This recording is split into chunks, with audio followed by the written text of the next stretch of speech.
a lot of bad experiences with lawyers, with notary publics, with accountants, a lot of bad experiences, but well, in the end, you just find somebody who actually understands your position. So some resilience and persistence, that helps.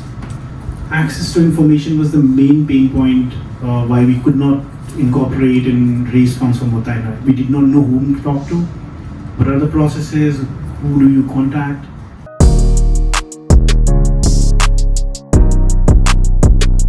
Okay, so I am Kaorire, a founder of the podcast. It's called AI Founders Mindset. It's YouTube channel.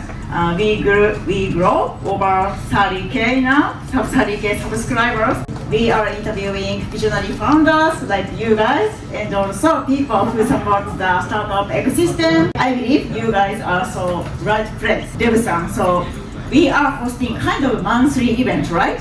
The reason why we are doing passionate to hosting this event. Thank you, Kaur-san. Thank you again. I know it's a Valentine's Day. You probably had some schedules that you had to reschedule. Thank you again for coming on a Valentine's evening. I really appreciate that. So I'm Deb, and I am the founder of this Uncomfortable initiative, and at the same time I'm doing the Chief Product Officer at Talent Holdings as well. So what this Uncomfortable is about is we are building a community of the women entrepreneurs, the foreign entrepreneurs in the deep tech area. So that's what it's all about. So we have heard how people have struggled, what their stories are, and we really wanted to bring this out so that we get to know each other. We have more empathy for each other. So it's not like a panel discussion. It's more like a talk session, an interactive session. So it's just 5 minutes, and then we have 20 minutes of asking anything. So please ask. We really want to know each other. So the more we talk with each other, the more we know each other. So please ask a lot of questions and interact with the founders. So the problem here in Japan, we do have a couple of problems. First, the women entrepreneurs. If you look at Japan, the statistics is something like this: 15%, only 15% of the executives are actually female. If you look at the numbers in France, that's 45%. If you look at the numbers in Britain, it's 40%. Now, Kishida-san, the former prime minister, he said that we need to make it 30% at least. So I think we are just playing a small role in this. And then let's talk about the foreign entrepreneurs. Actually, the 55% of the unicorns in US is actually made by the immigration founders, right? And I hope that more and more immigrant founders do the same thing in Japan. The momentum is already building, so they are coming from US, from India, from Taiwan, from Korea. So there's a huge momentum going on, and we really want to bring that story out. So no more talking from me. Deb-san, what is your fun fact? Oh, fun fact, really, I have to say that. Well, I speak Kansai. I have lived in Osaka for 10 years and I speak Kansai. And sometimes it comes out, it's like, and then people say, and it actually happened. Somebody posted a picture of me yesterday, and there was a comment, Kansai in English. It's like, that's how people know me? Okay, all right, thank you.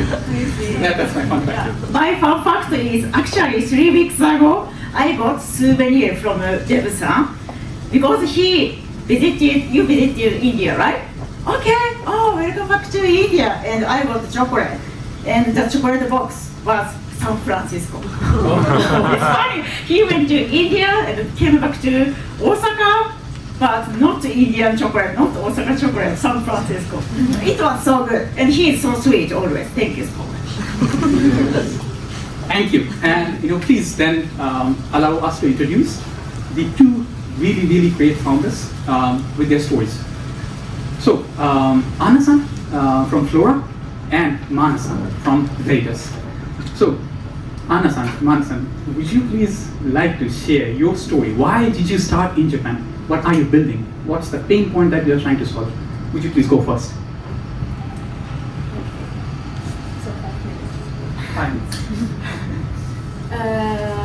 Hi everyone again, my name is Anna.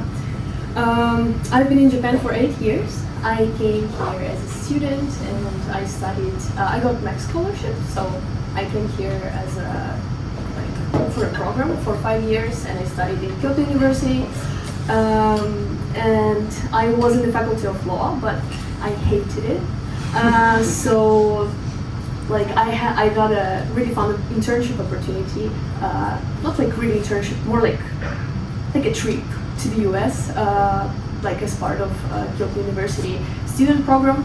And we went to Silicon Valley, and it was super inspiring. I was like, whoa, these are the people that like probably are the most exciting people I've ever met in my life. So I think that I want to be in a place where these people surround me. And that's how I came back, and I'm like, okay, I want to start a startup in Japan, but I cannot quit school because, well, I studied Japanese to get into the university, and I promised my parents that I will graduate. So I started part-time. I applied to the incubator that's part of the Kyoto University. And at that time, my cousin, she was suffering from prenatal depression, and that's how I got to know about femtech. Femtech is an industry, well, the word femtech comes from female and technology, industry that solves female-specific issues like female infertility, menopause, period pain, and stuff like that. And I probably should share what exactly are we doing right now.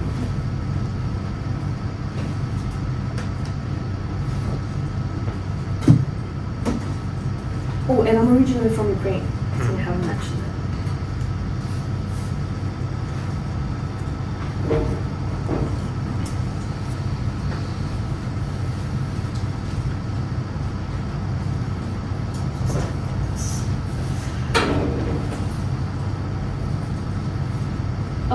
Yes, so we're basically based in Kyoto.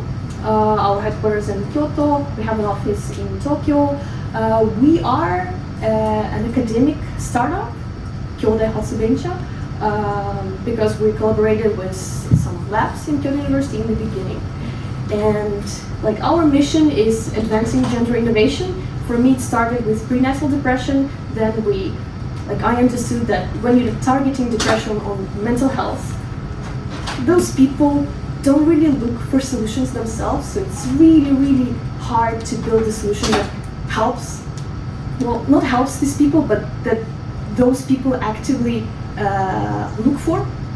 That's why we pivoted and started doing, developing a service that covers every stage of female life, from teenage years into menopause. And recently, we see that there is a lot of, we're doing a lot of B2B business. There is a lot of need for also male menopause and male infertility. So we pivoted again, and not only offer femtech solutions, but more broadly gender innovation. So everything that's related to gender-specific issues and everything that's related to hormone balance and stuff like that.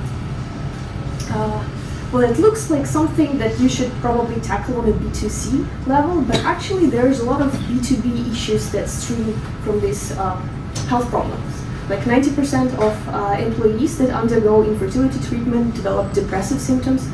1 in 3 employees that experience menopause consider quitting their jobs. And 81% of women say they do not know ways to self-care for menopausal symptoms or for period pain and stuff like that. And I don't include it in this presentation, but Japanese METI, Ministry of Economics, estimates that there's around 5 兆円 labor loss per year. Yeah. $50 billion. Yes, that occur. For example, women that experience infertility and treatment they cannot balance with their jobs, or during menopause, some women want to become managers, but they cannot become managers because of their health issues. So what we do is we try to create this ecosystem of integrated solutions, both B2C and B2B, that covers health management and also covers telehealth and telemedicine. And just without going really deeply into details, we have a B2C consumer health app, a Wellflow, that's a workplace support platform, and we also utilize data that we gather from users and gather from companies to, for example, help pharmaceuticals companies develop new medicine, or gather users for human trials or stuff like that. And we work with hospitals all over Japan, and our main investor and partner, business partner, is Toyota Tsusho, and we work with Toyota Group all over the world. So the main business is employee management platform. Well, it's a platform that basically has three things. First, you manage your hormonal balance, your period related stuff, menopause related symptoms. Then you input all the health data, maybe some diseases that you have, or any health related data. And we use generative AI. And in the middle of the platform, there's a generative AI chatbot that basically helps you find solution that you need at this moment. That incorporates telehealth. So for example, if you have some trouble, you can always consult AI, and AI connects you smoothly to the doctor, and then you can talk to the doctor, or to just get some medicine from online pharmacy. We have some hormone test kits, hygiene products, supplements that you can also talk with AI, understand what you need, and get a personalized suggestion, and buy the stuff through the app. Self-checks, content, and stuff like that. And I will just skip this part. And so we did a case study with Toyota Kekogyo, Toyota Tsusho, and Vietnamese factory. And what's interesting about this is when we talk about performance and employee health or female health, we always talk about some subjective experience on how employees assess that their performance decreases. But we actually took objective numbers of productivity from the factory. So there's a line that creates some parts, construction line that creates some parts of the car, and you can calculate what's the productivity of the whole line. So we took that objective data, we took period data of the employees, and figure out that during period and premenstrual syndrome, they have 13% objective decrease in productivity. But if you actually improve the conditions in the workplace, if you support employees and provide them with AI consultations or telemedicine, you can increase that by 11%. So this kind of gender-specific issues directly influences productivity and directly influences the management of the company, and in the final stage, the revenue of the factory and of the company. Yeah. So we have over 70 enterprise customers right now. A lot of banks and a lot of industrial enterprises where people actually move their bodies during their day-to-day activities. And we're expanding in Southeast Asia, so not only Japan as a trial right now, in Vietnam and in India as well. I guess I'll probably skip. I mentioned the data business, that we do some by data analysis. We help companies create new products in new market and do market research for them, as well as human trials, recruitment, and medicine development. So yeah, I'll just skip this part. Our team, half of our team are foreigners. A lot of people work remotely. We have a lot of Ukrainians in the team. Yeah. And we also work closely with universities. CTO, he's a part-time lecturer at Mitsumeikan University. Thank you. I'm sorry it was a bit long. Thank you. It was 9 minutes long, but it was really interesting for me. No problem. Thank you. So yes, please let us hear from Manasan. Manasan, could you please? Thanks, Gauriel. Sorry about that. Thank you, guys, for having me here today. And my name is Manas. I graduated from Osaka University, not so far from Anna. And after graduating, I started Veritas, where founding team. Eddie is here, my co-founders at Oyster Okinawa, and we have 2 more teammates. Compared to Anna, I am an infant right now, the company-wise. We're just starting out. We're a pre-seed stage company. We started about 9 months ago. We have 2 pilots ongoing, and I'll quickly walk you through what we do.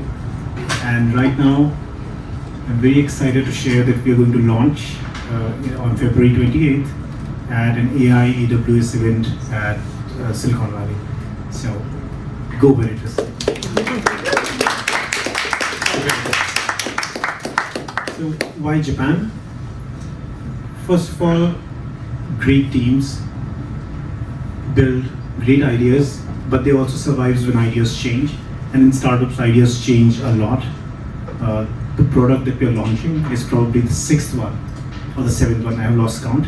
So we have pivoted product after product, and the team has persevered through that, built new things with patience. So the team was here. All of us are international researchers in Japan.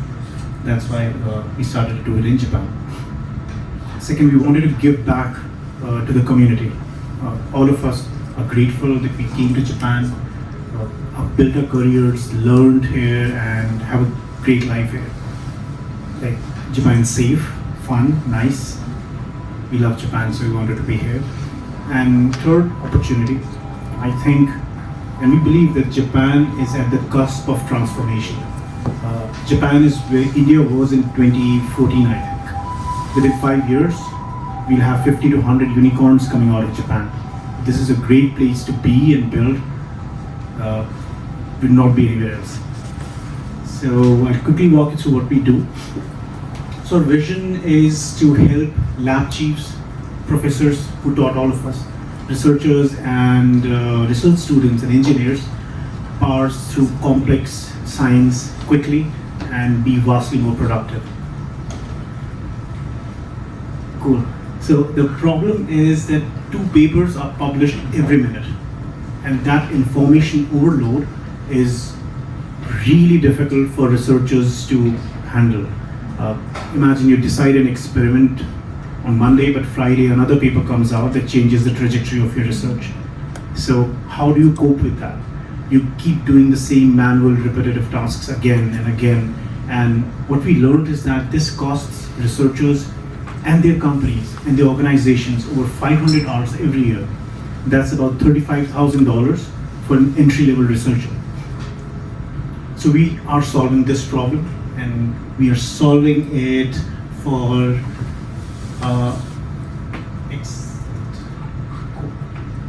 $20 billion market. It's grown, and we're starting with head of labs, professors who lead 7 to 10 researchers, and PIs who have a research team working on a specific project. Next slide, please. This is the team, the Veritas team that I was talking about. We are all researchers from Japan. Betty is here, and Ang's my co-founder. And we have 2 engineers. One is from IIT Hyderabad, and another young undergraduate student who's working with us. So this is the small lean team that we have and we're working with.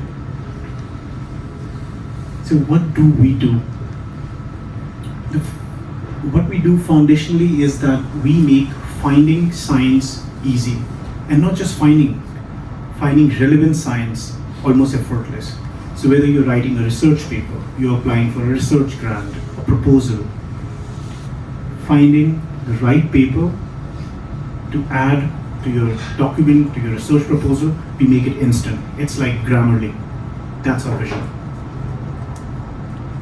We also believe that experts decide, experts think, experts innovate, and the role of AI is only to augment that expertise, not replace. So we are not building an AI researcher, we are building an AI assistant or an AI agent that acts like a research assistant that a researcher has to help them be more productive. That's the vision. And the impact of that vision is that for a normal manuscript review, if a researcher needs 10 hours, we can get that done in 10 minutes or less. And this productivity helps them get to the important bits where they deliver expertise quickly. So we are building shovels for faster innovation. This is a product demo. So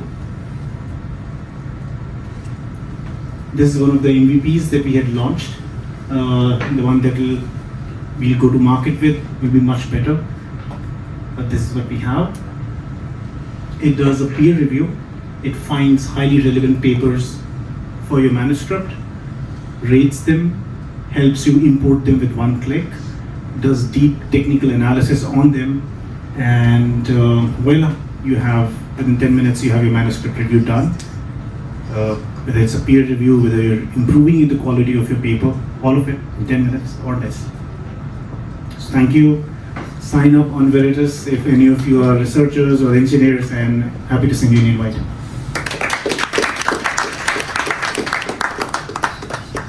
Thank you for a really great product demo. Now we have 20 minutes of asking anything. So I'll have to do something better. I'll have to pick one of you and then ask you to ask a question. Okay, I'll go first. I won't do such bad things. But yeah, when you said, Anasan, that your clients where the people are moving their body, I didn't quite understand that. Why is it so? Okay, probably it's going to be the first time I'm explaining this in English in a very long time. Okay, so for example, one of our clients in the factory, they had a toilet break, but they had a prescribed toilet break every 2 hours for 10 minutes. But from the point of view of some female employees, when you're on your period, 10 minutes is not enough to change your hygiene products. So while nobody talked about this problem, a lot of female employees didn't come to their shifts while they were on period. And so like, it wasn't the best environment for them to be productive. But nobody talked about this problem because most of the managers are male, and well, they didn't even realize this kind of inefficiency exists in the workplace. And when you're working in a factory, you have to stand for a whole day. For some reason, like a lot of people think that people, like workers, are sitting. They're not sitting, and it's the like in many Japanese factories, it's the culture. You are standing for the whole day while you're working. So it gives like it puts really big burden on your body, and when your performance decreases due to some like hormone imbalances and stuff, it decreases hugely for some people. When we were doing that use case with Japanese and Vietnamese factory, the biggest that their productivity increased in Japan was 30% for Japanese people and 70% for Vietnamese women. And when your productivity decreases 70%, what's the point of coming to your job? Like, maybe you should just take a rest and, like come on the other day. So, yes, when you have to move your body a lot, things like period pain or PMS actually influences your productivity hugely. Thank you for explaining this. Questions, please. Sure. But this question for Mana, yes, please go ahead. Pretty interesting product. So the question is like, are there any other examples that you can give, or other benchmark products or competitors? Do you guys have? Yes. Could you give us like a couple of them as an example? Sure. Right now, there are a bunch of companies building point solutions in this space. So you have Unreal, Elicit's slightly different, Unreal, Petal, SciSpace, Scholar AC, Explain paper. These are the low-hanging fruits where you just upload a paper to, like, it's a basic chatbot on PDFs. That's the research assistant play. Then there are paper search plays, which are like consensus undermined. SciSpace also has a research like literature review product. So this is the verticalized product that helps find research papers. But there are no workflow solutions. What we do differently is that we think of a researcher's workday not as a like specific tasks that they do, but as a seamless workflow that they start and finish, because that's how a researcher works. So we build an end-to-end solution, and we're differentiated in that sense. How do you monetize? Right. So we're charging $200 a year, or for the first-time customers, we charge them like pay per use, like single products for some trial period so that they can experience, and then we go for a subscription, yearly subscription. Thanks, Manas. Thanks.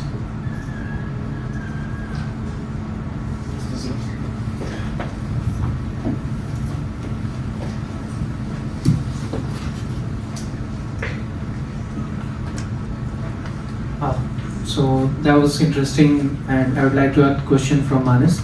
So regarding your product, does it include all the data source that every researchers are publishing?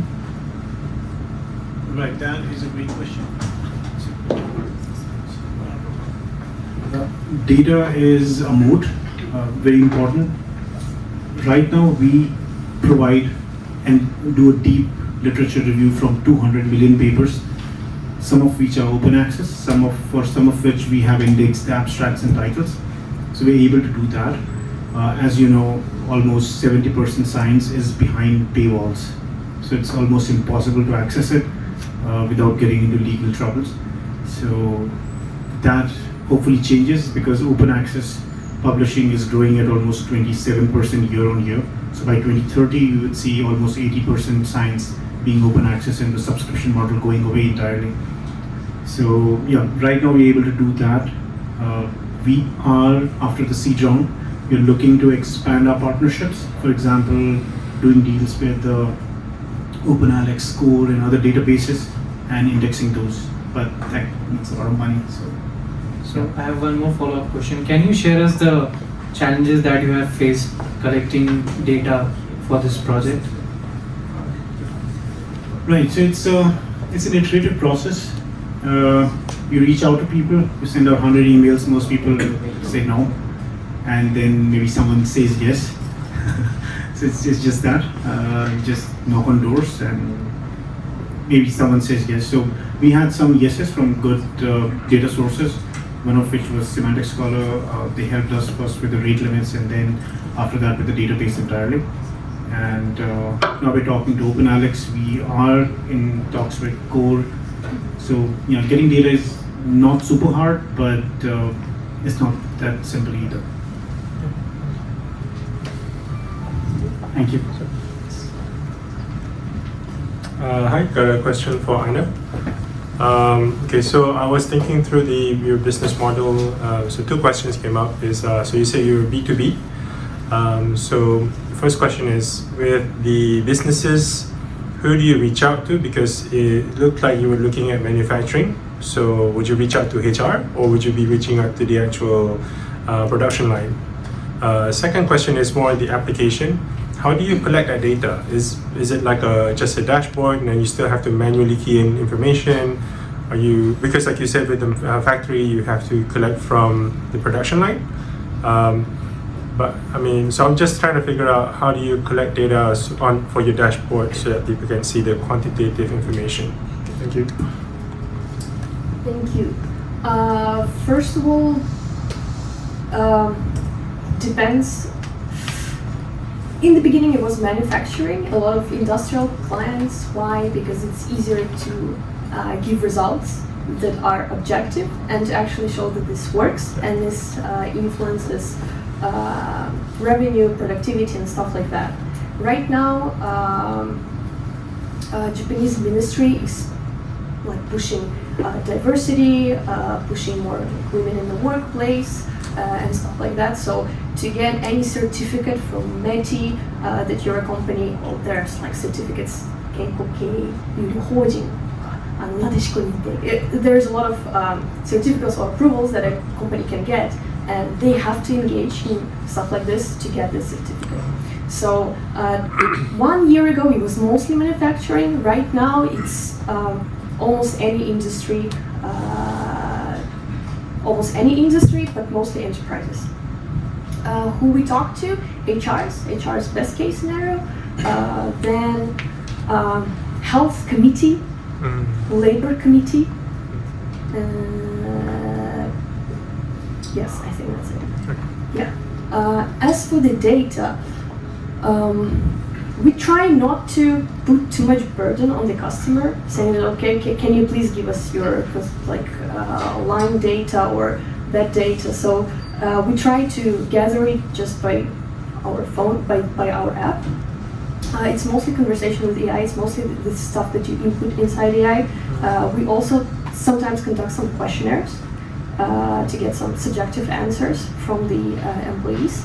And in some cases, we connect to devices if they're wearing some Fitbits or Oura rings or Garmins, stuff like that.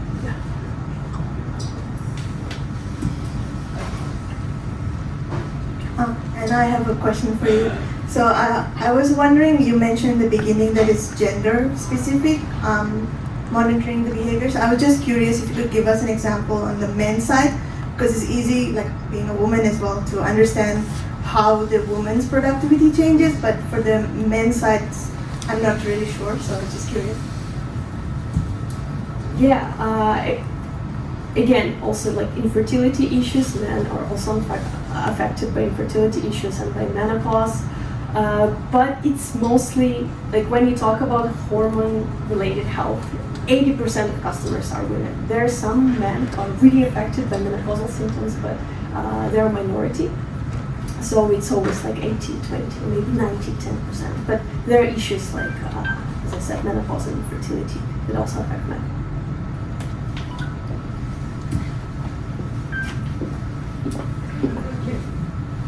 I have two questions, Anna-san. So, do you remember the first customers? I think it's Japan, right? So, in Japanese culture, like in-person communication is kind of important. In-person meeting and then making good trust and the connection, and then, oh, Anna-san, you have amazing products. How can I help you? Like that. So, in order to get first customer, did you go to like I don't know, like networking event or something, or just like a ping pong, hello, like that, like in person? I don't know. How can I say, like promotion? And also second question. So did you get like fundraising first or first paid customer first?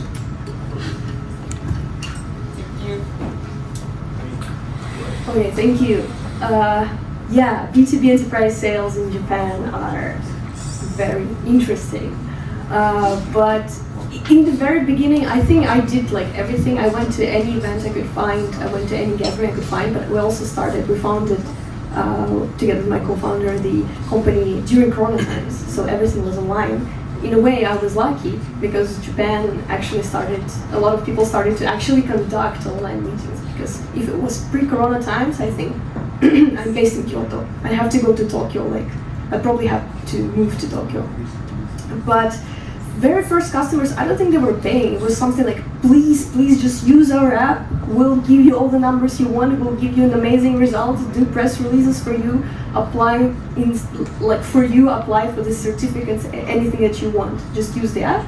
Then you show them the numbers. You show them that people are satisfied. You give out app for free to 100 people. 50 of them say they like it. Then you get the customer. So it's not about trying to make them pay from the very beginning. It's a very long-term relationship, and first you don't really sell, you don't make money, you just almost like work for them. But 1 year, what do you? Depends. Every company is different, but normally all the enterprise budgets are decided by fiscal years. So yes, it's better to think by fiscal years. Yeah. And your second question was? Yes, investor first or investor first, paid or customer first?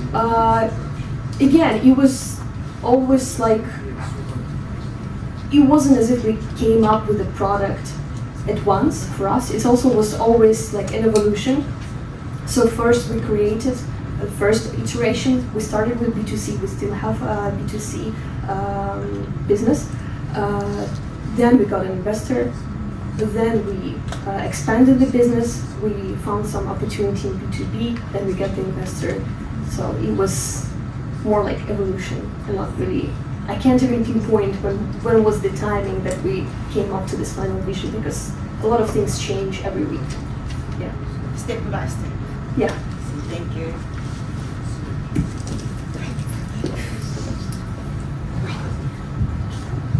I have questions for both of you, so I'll start with Anna first. It's an observation from a product perspective. So most of the stuff that you're doing right now is basically preventive, in the sense that it's a natural occurring thing. Hormonal imbalance is something natural. It could be genetic. It could also be something that that can crop up for many different reasons. So my question is, from a preventive perspective, it seems like mainly for women working in a manufacturing process where there are repetitive jobs, there's a carpal tunnel syndrome, right? That could actually lead to osteoporosis later, during menopause. So are you going to attack that issues, or is it just you're going to stay focused on maintaining the balance rather than, if you can train them to take breaks from not getting the carpal tunnel, then it actually benefits. So that's kind of an observation rather than a question, but please go ahead and answer. Well, thank you so much. Well, first of all, the idea is to connect vertically everything from tracking to suggesting some ways of self-care, some ways to exercise, then partnering with pharmacies and maybe developing some new supplements together, and finally connecting to the doctor, but make it create the platform in a way that all of these stages of like discovery or caring about your well-being can be done throughout our platform.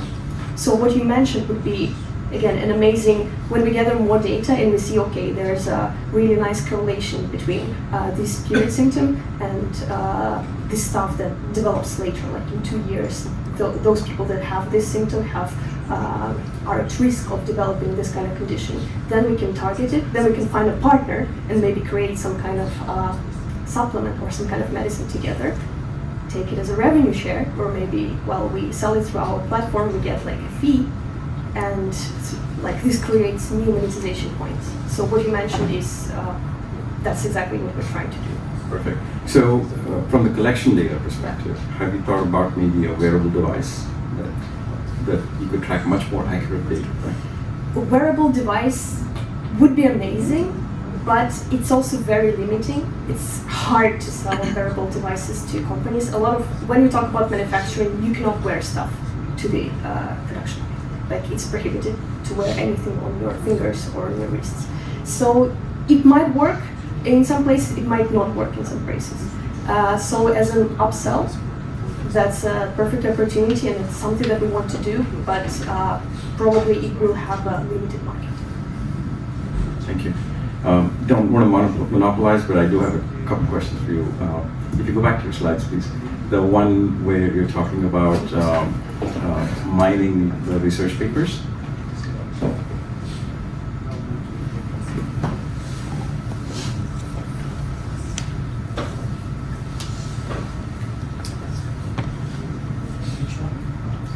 Where we're actually looking at summarizing. Should I come down? Yeah, actually go back to the demo, please. Yeah, if you can play the demo. I think it's towards the end.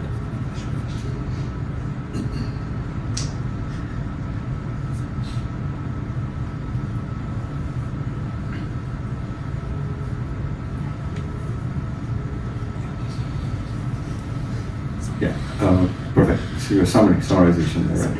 So yeah, my question is, this is coming from my past where I was a research scientist with Xerox PARC, so this is something I had issues with when I was doing publications and stuff like that.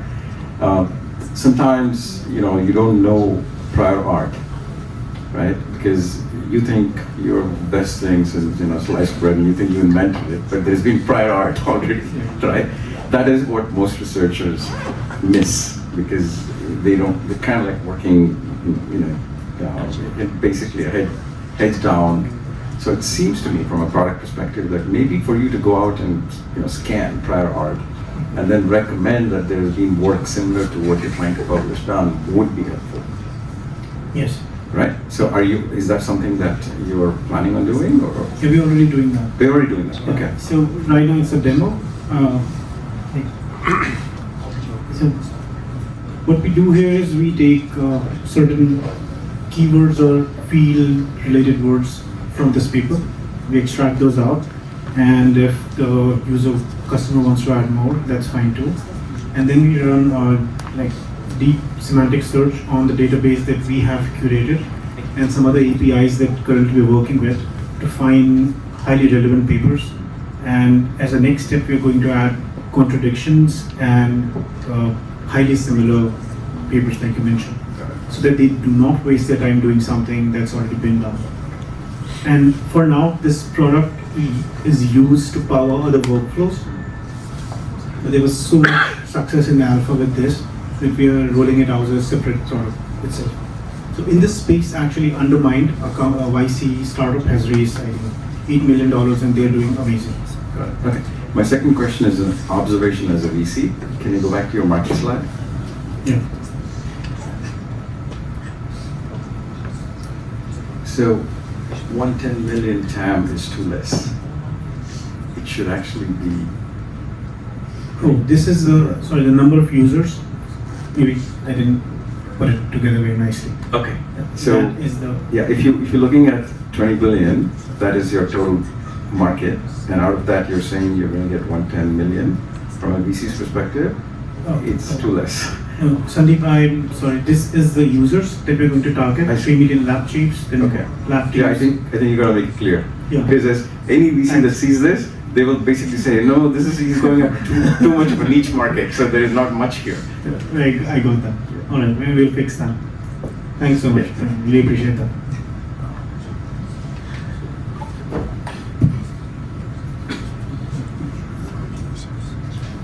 So we still have 2 minutes. How about Narita-san from Seiya Sensors? Would you please? Oh, okay. Okay, so thank you. So I want to ask a question to Anna-san.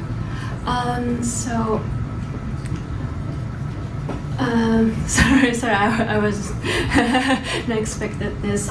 But like I want to know more about like how the company will use data. So I guess like what you provide is like visualize the issues, but I think it's a bit different how company can use those data and like taking action with it. So like how do you do that?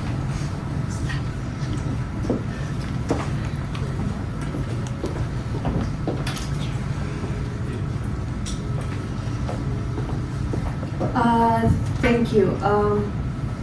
So there are many, I guess, levels to the issue.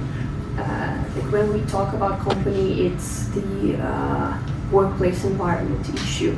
You can optimize it. There's always ways, as I mentioned with toilet breaks. Just by increasing the toilet break by 15 or maybe 10 minutes, you might lose this time, but at the end of the day, the productivity of your employees increase. Then you have the level of actually people that experience symptoms, people that are actually, like for example, experiencing period pain, but they don't know how to manage it, or they just think that, well, it's normal to experience period pain, like why should I manage it, it's natural, right? Or like in Japan, it's still very taboo to talk about it, so a lot of people just don't have like this level of health literacy to be able to do, I don't know, appropriate self-care. On the other hand, you take cities outside of Tokyo, Kyoto, or Osaka, and when we actually talk about like, not even suburbs, but really like some industrial complexes, for example, that are very far from the city, there's not many doctors there, not many OBGYNs. So having this telemedicine option that the company provides to employees, it also helps them. For example, if somebody's using the pill, drinking the pill, every month they have to go to the doctor every month to actually receive it. But when there is an option of telemedicine and it's covered by the insurance, you don't have to do it. You can just get it through our platform. It's also important to involve managers also involve those who might not experience these symptoms, but to educate them how to help their colleagues, how to talk about it. When you're a manager, how to, maybe if you're worried about your somebody who's working with you, how you should provide this level of support, or how you should communicate about this. So there's a lot of layers, and I think there are like a bunch of different solutions for each layer, and we're trying to tackle all of this, but without too much focus on the corporation, also focusing on individual user that's using the platform and trying to bring value to that user so that he or she can understand what's happening with their body and get the help that they need. Because we don't have a lot of questions. All right then. Some people are still at the bar having fun time. But please, let us start. So next 30 minutes we are going to talk about the problems. The problems the foreign founders, the immigrant founders, and the women founders are facing in Japan. So I get to hear a lot from my friend circle who are building a company that, oh, you know, like investors really don't take us seriously, or you know, starting a company, all the paperwork and everything, it's such a hassle. You know, I just can't take it.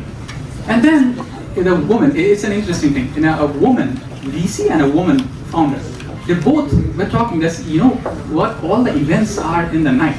Now I have a family and I have a kid to raise, I can't go. And really sorry to do this at the night time. We really should do this in the daytime. So these kind of problems are there. But then if we really don't know the story from the founders themselves, then we really never know. So what are your pain points from -1 to 0 when you're thinking about starting a company? And then when you actually, you know, started building it from 1 to 2. Well, what was the pain point? Oh my God, so many. Yeah. All of them. So many, but you know, I tend to forget that things. So it's like, oh my God, I remember that it was so much trouble, but when you actually ask about it, it's really hard to remember the details. Again, it's like trauma response maybe or something. But well, for me, I started started the startup in Kyoto. So, and it was 3.5 years ago. So Kyoto is very conservative, very closed community, and well, I just went to the nearest notary public, and he basically didn't know anything about startups, and we ended up incorporating as like small medium enterprise, and then we had some trouble with the way that, you know, the shares were split, and then I had to read everything about it online and then to redo the stuff myself. So one thing is when you're not really in this startup hubs, I don't know, I guess like if you're trying to incorporate in Shibuya, you can probably go to any lawyer and ask for advice, and he'll know about startups, but when you try to do it outside of these hubs, these professionals that should be supporting startups don't really know about how startups work. And yeah, figuring that one out was really tough. A lot of bad experiences with lawyers, with notary publics, with accountants, a lot of bad experiences, but well, in the end, you just find somebody who actually understands your position. Secondly, banks. Nobody gives you a loan. Yeah, unfortunately, even if you have like management visa, they still don't give you a loan. What's the point of management visa if nobody gives you a loan to start your business? Be a manager in Japan. Well, I still haven't figured that out, but yeah, and not really founder friendly. Well, during fundraise, they also, of course, in the very beginning, an angel state or like seed pre-seed, they also ask about your visa, will you stay in Japan, will you not stay in Japan? Well, I guess that's normal, but you know, there are these types of visas that like they're updated almost automatically. Like you don't really have to reapply. But people don't really understand that. So like, oh my God, you have like one year left. You're gonna leave Japan or something. So yeah, sorry. It's like many points, and then finding people to work with is also pretty hard when you're not fluent in Japanese. Figuring out how to work in the Japanese environment and how to make this environment of your company comfortable for the Japanese people to work in also takes a lot of learning. Yeah. But many more points. Thank you. I think more questions will be coming. I'll be the one asking you first. Anna, have you spoken to Japan Finance Corporation, JFC? Yes, they were the ones that like, holy, have like 2 years left, 2 years of visa left. And when did you speak to them? But I figured that point out. Like, not right now, I have no problem with that. Okay. But Good, right. Because I think they will support you. You just have to go to the right person, they'll support you. that's also the point. Like, even when you go to the immigration bureau, like for example, I tried to apply like for like special visa type in Kyoto, and like they told me no like a few times, and then I just went to Osaka and it took 2 weeks and they just approved it. It's also really different by bureaus, especially when there's gray zones and they don't know how to handle like startup points or like your visa points. So here's the trick that I've used in the past. So JFCs are regional. So Okinawa JFC is different from Naha to Osaka. So if one JFC refuses you, go to the other one. So, as a founder, you have to be persistent, right? Yeah. Keep knocking doors down. 100%. So if Tokyo JFC refuses, go to the Osaka JFC. And I'm telling you, after 3 or 4 tries, you'll get funded. Yeah. But I guess that's the conclusion. Yeah.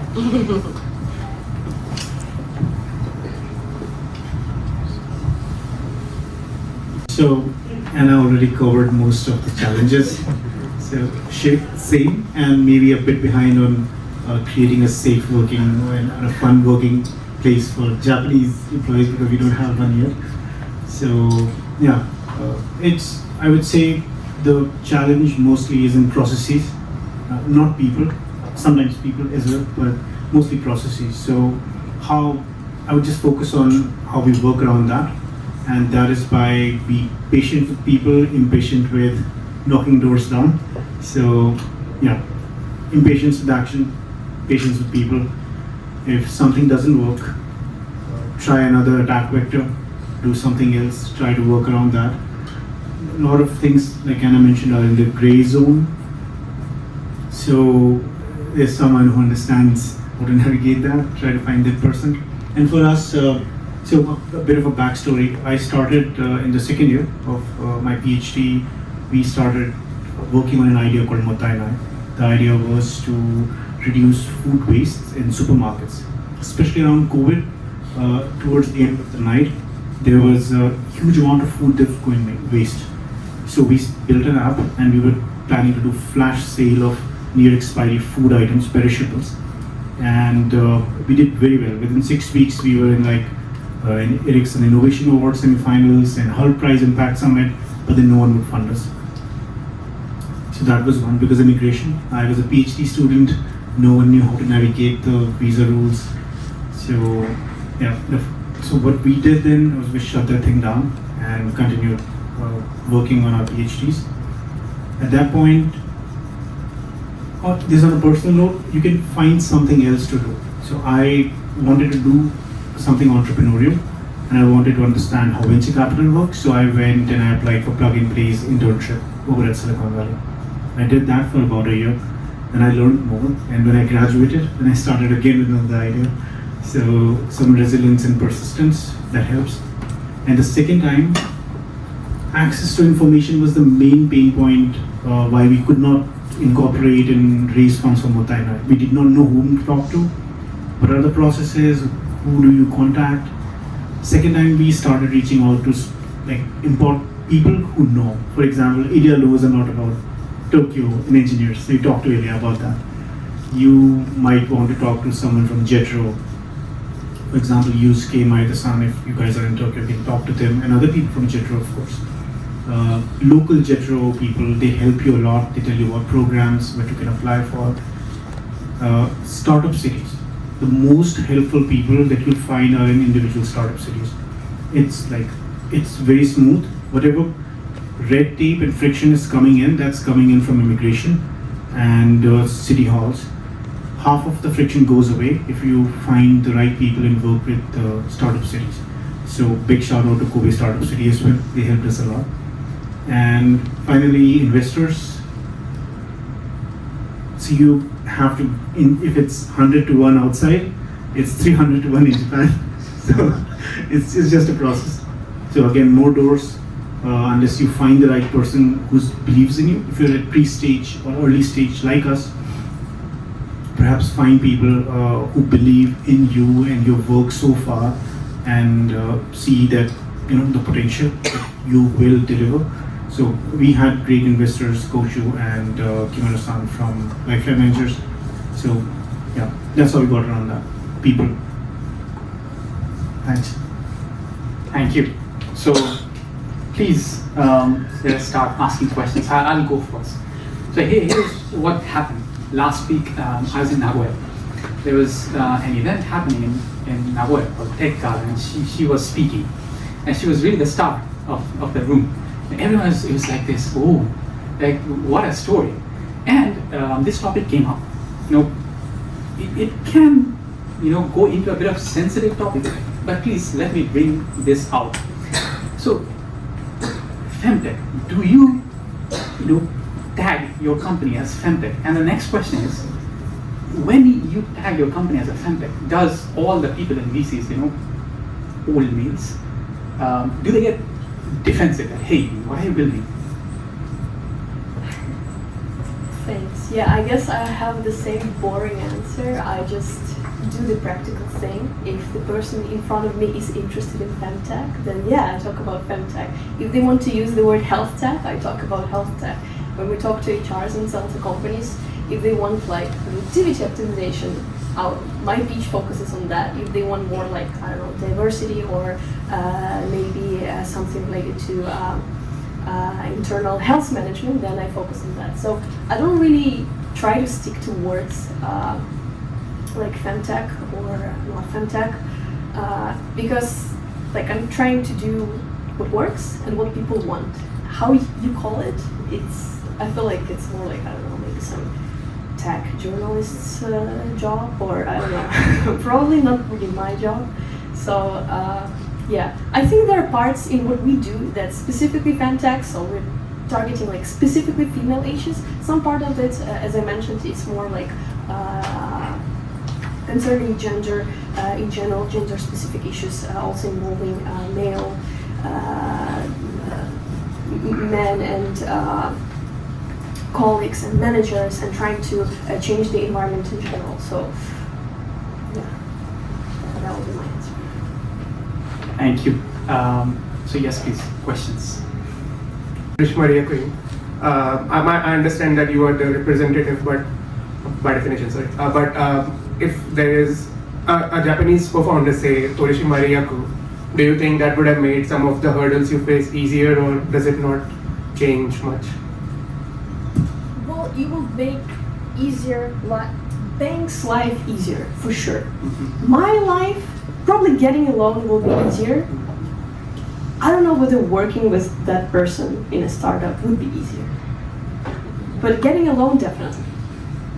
Yeah. I mean, it's it's a very hard decision, right? Can you trust this person? Do you have similar vision? If that person is going to be Daikyo Torishi Mariaku, she's going to be the one who'll be talking to investors and banks and probably defining vision. And am I okay with that? Are we on the same terms about what we want to do in the future? So I mean, you'll still be the Daihyo, but if there is some other Torishi Mariaku, not the Daihyo, but just in terms of, okay, there is someone Japanese who understands. We have another Torishi Mariaku that's Japanese, but it doesn't make sense. When you take, doesn't make any difference. When you take a loan, somebody has to be a guarantor, or it comes down to who the CEO is. Okay, maybe it's Actually, I guess the law is such that I know too, the the guarantor situation is a Torishimaku. The law is such that now you don't have to sign that guarantee form, but I know they'll still push and try to get you to sign it. Depends on the bank. Yeah. Depends on their requirements. It's always case by case, but it's always like the law exists in general, and then you have the one specific bank or one specific branch, one specific tantosha, like person in charge who you're talking to. So, yeah.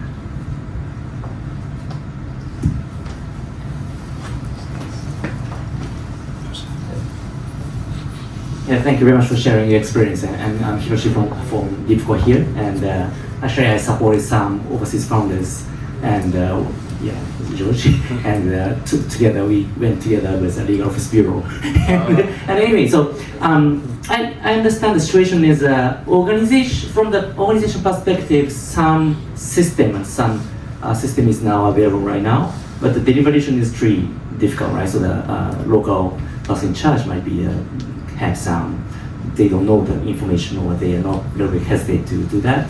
At the same time, if you want to trust some people, maybe they cheated, right? I had some news about that. The question is, do you have any whitelist or a shared whitelist or shared blacklist like that?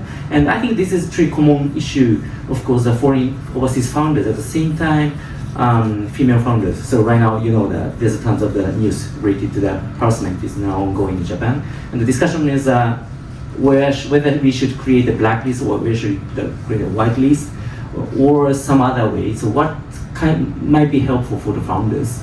So that is my question. So the question is two. The one is, do you have any such kind of list shared, maybe internally, informally, formally is just fine, or what kind of the list or what kind of community might be helpful for your expansion to business?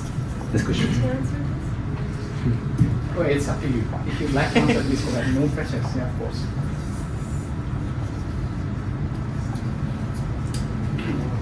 I was definitely like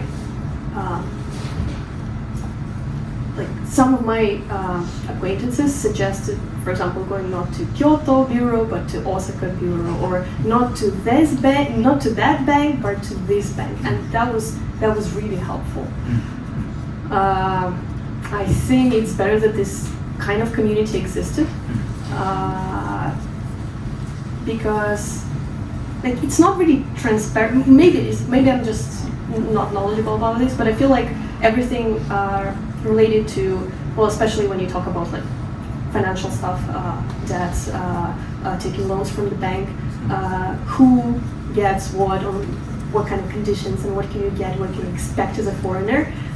It's not really public information, and there is so few people who could share their experience. And even if you have like a community of Japanese founders who share their experience as a foreigner, talking to bank is a completely different experience. So it would be tremendously helpful if such kind of community existed. I think both whitelist and blacklist sounds good. All right.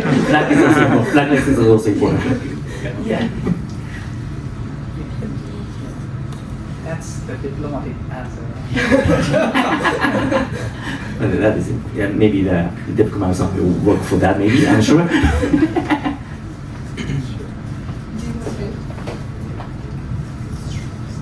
So in terms of lists and people you can approach for input or advice, I think that you can just, for me personally, to the network of founders, for example, that I sought help from, and then I paid it forward. So a founder recommended our immigration lawyer to me, and we had a great experience.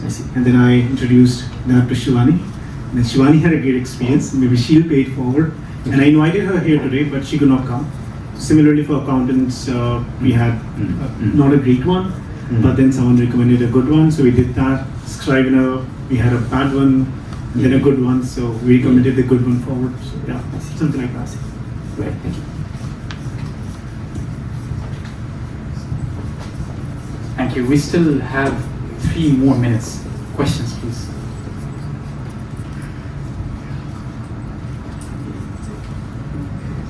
Hi. Maybe it's not from a pain point perspective, but recently, like I've heard a lot of VCs have stopped funding just LLM wrappers, and I know you're both using generative AI. One question is like, how reliable is it in health? What if it, diagnoses someone wrongly, or just hallucinates? And do you think like just fine tuning it would get it to a point that is reliable enough? I don't know. Yeah, this is a very important point, and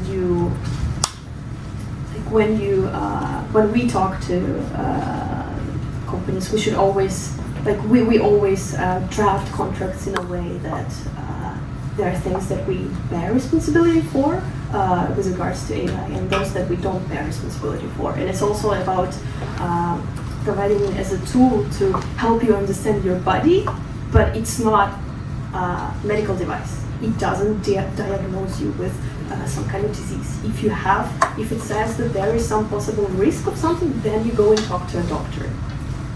And this is the service that we're providing. And secondly, I think that AI probably will be everywhere. So everybody will have an AI, and it comes down to what kind of data you have to be that kind of niche service that utilizes the data and personalizes it for a specific industry, for a specific user experience, or specific, like in our case, use case that's related to like a period or other hormonal things. So it comes down to data and to user experience. One quick question. Since you're from Ukraine, have you tried using it to help people with trauma or anything in Ukraine? Well, I'd like to, but unfortunately, I cannot do a lot of things all at once. But let's say when this thing becomes bigger and more successful, I'd be super excited to work with maybe other Ukrainian people.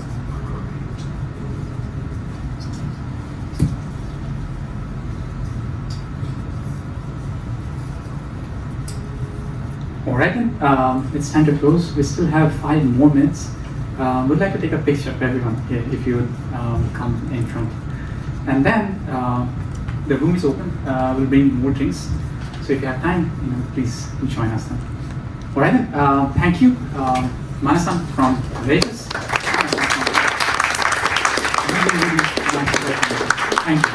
Thank you.